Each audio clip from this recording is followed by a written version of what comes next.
یہ عمل کرنے والا نہ کبھی پشیمان ہوا ہے نہ پریشان ہوا ہے۔ آقا کی بارگاہ میں ایک شخص حاضر ہوا، بہت دکھ مسائل مشکلات، اس نے یہ عمل کرنا شروع کر دیا۔ کچھ ہی عرصے کے بعد لوگوں نے اس کے جسم پہ، لباس پہ، حالات میں تونگری دیکھی، مالداری دیکھی، اور اس نے آ کے عرض کیا کہ میں نے اب تو اتنا ملا ہے کہ پڑوسوں کو دیتا ہوں اور لوگوں کو بھی کھلاتا ہوں، اور پہلے عالم یہ تھا کہ میرے پاس فقر، فاقہ، غربت اور تنگ دستی تھی، اب میں لوگوں کو دیتا ہوں۔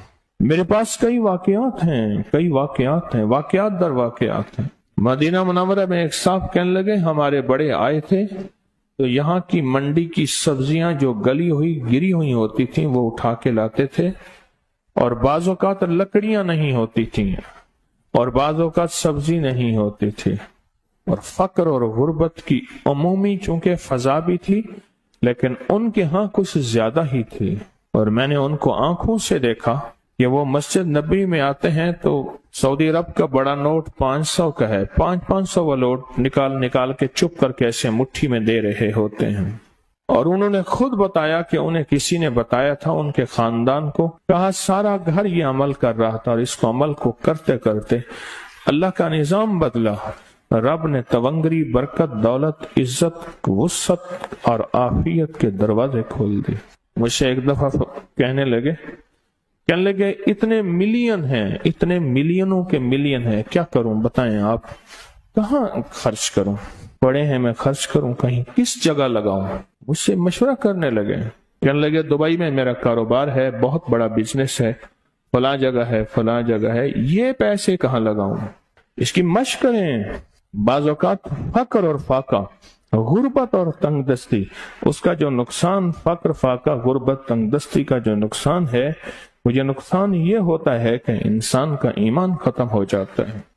ادھر بنانا ہے ادھر بچانا ہے، اگر بنایا اور بچانا پھر بھی نقصان، اور اگر بچ گیا، بچے گا تو وہ جو بنے گا، ہے ہی نہیں تو بچے گا کیا؟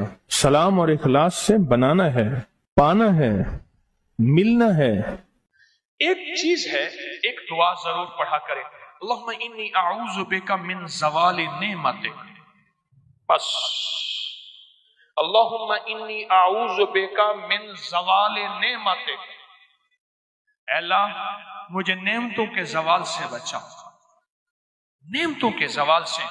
میں بیٹوں کے ساتھ جا رہا تھا، میں نے کہا بیٹو یہ دیکھو یہ جگہ ہے جہاں میں نے اس کی چارپائی دیکھی تھی، چارپائی کے نیچے سوراخ تھا، وہیں سے اجابت پیشاب، اور وہیں سے، اور وہ میں نے اس کا شاہی دور دیکھا تھا، بہت بڑا کک تھا، شیف بہت بڑا، لینے لگی ہوتی تھی، اور وہ دیکھ گرم دیکھ، چلتی دیکھ پہ پاؤں رکھ کے نا براہ راست بغیر جوتے کے اندر کفگیر مارتا تھا، بہت بڑا شاہی آدمی تھا، پر زوال نعمت ایسا ہوا گلی میں پڑا رہتا تھا، کوئی روٹی دیتا تھا، ہائے پانی کہتا تھا، کوئی پانی نہیں پوچھتا تھا، اور ایک رات سویا، صبح دیکھا تو مرا ہوا تھا، یوں لپیٹ کے چند بندوں نے جنازہ اور مٹی کے سپرد کر دیا۔ میں نے ایک شخص کے بارے میں سنا، نہیں خود دیکھا، میلسی بہاڑی ملتان کے ساتھ میں قبرستان میں گیا، پتا چلا کہ وہ بندہ قبرستان میں ہے، ڈھونڈتے ڈھونڈتے وہاں بھنگ گھوٹ رہے تھے، وہ ساتھ بیٹھا ہوا تھا، ملوں کا مالک تھا، اور مجھے دیکھا تعارف ہوا تو رو پڑا، کہنے لگا ملوں کا مالک ہوں، آج زوال نعمت یہ ہے قبرستان میں چھپ کے بیٹھا ہوں، بے بہا دولت تھی، دنیا تھی، میں نے کتنے لوگوں کو، آپ نے کتنے لوگوں کو، میں شارع فیصل کا ایک واقعہ سناؤں جو مجھے 89 میں ملا تھا، 89 89 میں، یہاں بلوچ کالونی ہے نا، اس طرف عمراء کے گھر، اس طرف غرباء کے گھر، اب نامعلوم نقشہ کیسا ہے مجھے پتہ نہیں، میں 89 کی بات کر رہا ہوں۔ ایک مالدار شخص تھا جس کے بحری جہاز تھے اور مال و دولت بہت زیادہ تھی، بہت زیادہ مال و دولت تھی، بحری جہاز تھے۔ ایک وقت ایسا آیا، لمبا واقعہ ہے، گھر بکنے کا جب وقت آیا تو گھر کا جو کک تھا اس نے گھر لے لیا، بہت بڑا بنگلہ تھا، وہ لے لیا اور وہ سارا لٹ گیا۔ سوال کے واقعات کئی لوگوں کے آپ نے دیکھے ہیں۔ پڑھے میرے ساتھ، اللہم انی اعوذ بک من زوال نعمت. اور اس کے پڑھنے کے 5 اوقات بتاتا ہوں. ایک اذان کے بعد، غور سے سنیے گا، حدیث میں آتا ہے اذان کے بعد دعائیں قبول ہوتی ہیں. ہاتھ اٹھانا ضروری نہیں، قبلہ رخ ہونا ضروری نہیں، وضو کرنا ضروری نہیں. اگر چاہتے ہیں یہ نعمتیں مجھ سے کبھی نہ لٹیں، دولت، رزق، عزت، صحت، گردے ٹھیک ہے نعمت، دل ٹھیک کم کر رہا نعمت، جگر نعمت، میدا نعمت، پٹھے نعمت، آنکھیں نعمت، کھانا نعمت، نکل جانا نعمت، بیٹھنا نعمت، پھر بیٹھ کے اٹھنا نعمت، سونا نعمت، پھر سو کے اٹھنا نعمت، لوگ مجھے سلام نعمت، رحمت نعمت، اولاد نعمت، بیٹے نعمت. دنیا کے جتنی بھی نعمت ہیں اگر چاہتے ہیں یہ کبھی نہ لٹے، یا آپ لٹوانا چاہتے ہیں؟ بولے انشاءاللہ کوئی نہیں چاہتا، انشاءاللہ کوئی بھی نہیں چاہتا. تو پھر ایک دعا میری یہ درخواست ہے، 5 اوقات میں پڑھیں. اوقات کو ذہن نشین رکھیے گا، اور اوقات بھی وہ ہیں جن کا تعین حدیث میں موجود ہے. پہلے دعا ایک دفعہ یاد کرنے کی نیت سے میں آپ پڑھ لیں. اللہم انی اعوذ بک من زوال نعمتک. اللہ میں تجھ سے پناہ مانگتا ہوں نعمتوں کے زوال میں. مانا یہ ہے ٹھیک. 5 اوقات. پہلا وقت ہے کہ حدیث میں آتا ہے جب دعا اذان ہوتی ہے، اذان ہوتی ہے دعائیں قبول ہوتی ہیں. اذان کے بعد یہ دعا پڑھ لیں، اذان کی دعا پڑھ لیں، یہ دعا پڑھ لیں، پر یہ دعا پڑھ لیں. دوسرا وقت جب مرغ بانگ دیتا ہے، وہ دن کو دے، صبح دے، شام دے.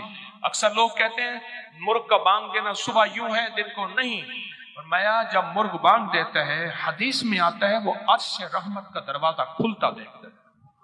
اس لیے حدیث میں اس کی باقاعدہ دعا ہی ہے، اللہم انی اسألک من فضلک.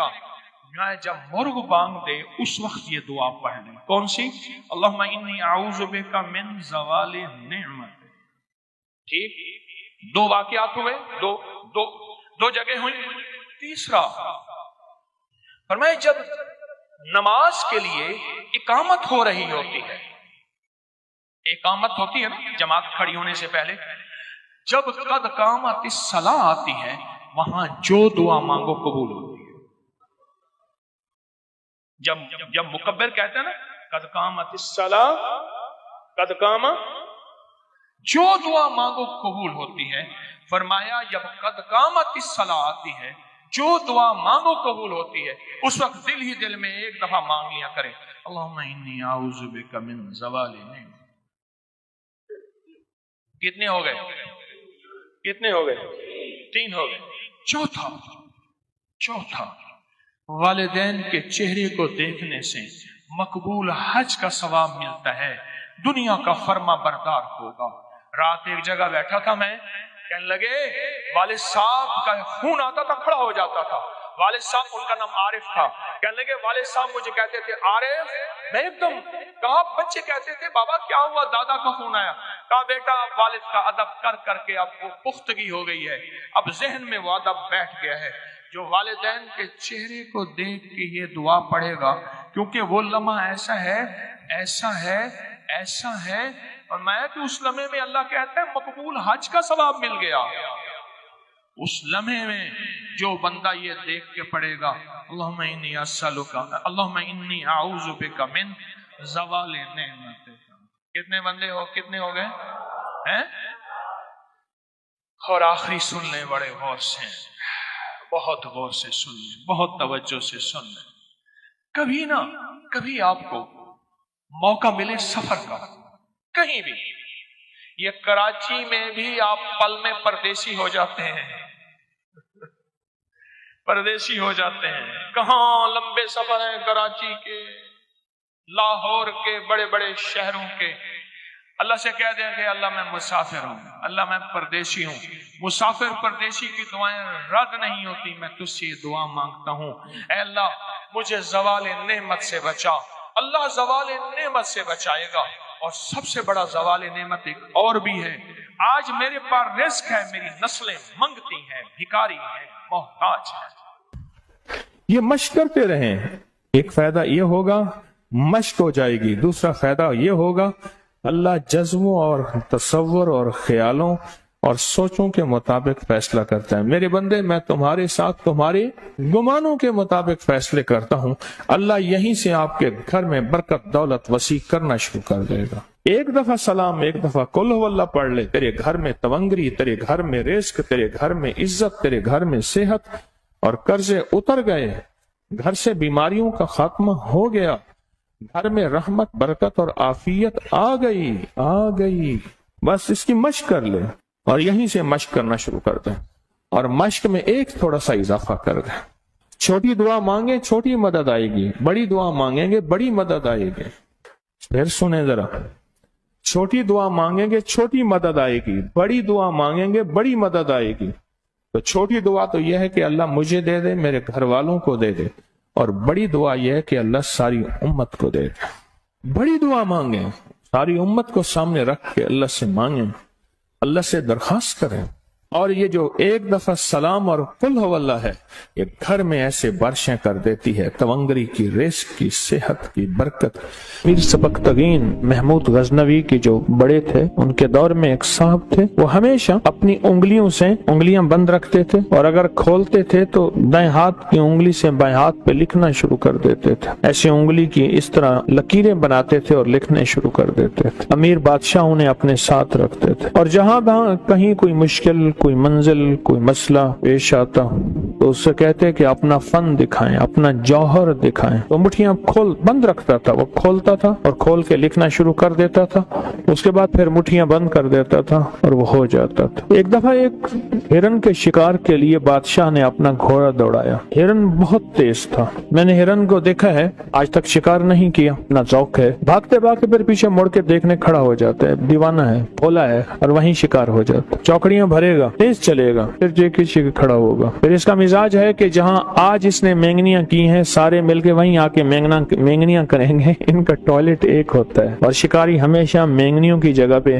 گھات لگا کے بیٹھتا ہے کہ انہوں نے مینگنیاں کرنے یہاں آنا ہے، یا پانی کی جگہ پہ، شیر ہو یا شکاری ہو۔ پر وہ کوئی ہرن اور تھا، کالا ہرن تھا، نہ مڑ کے دیکھتا تھا، نہ کھڑا ہوتا تھا، اور نہ وہ ہرن رکتا تھا۔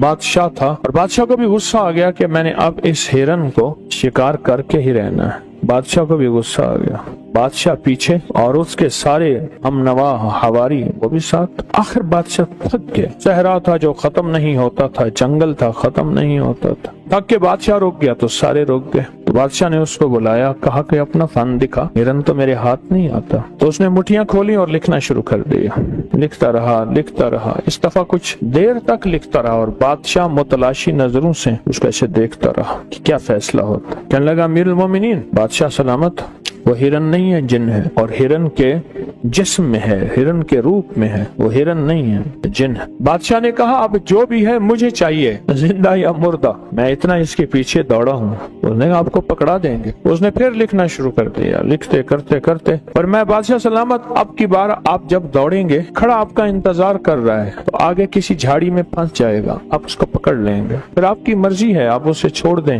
آپ کی مرضی ہے اسے قید کر لیں، آپ کی مرضی ہے اسے ذبح کر دیں، یہ آپ کی مرضی۔ اب بادشاہ نے اپنا گھوڑا دوڑایا، دیکھا تو آگے وہ ہرن کالا موجود تھا، اس کے پیچھے گھوڑا دوڑایا، پھر وہ بھاگنا شروع ہو گیا۔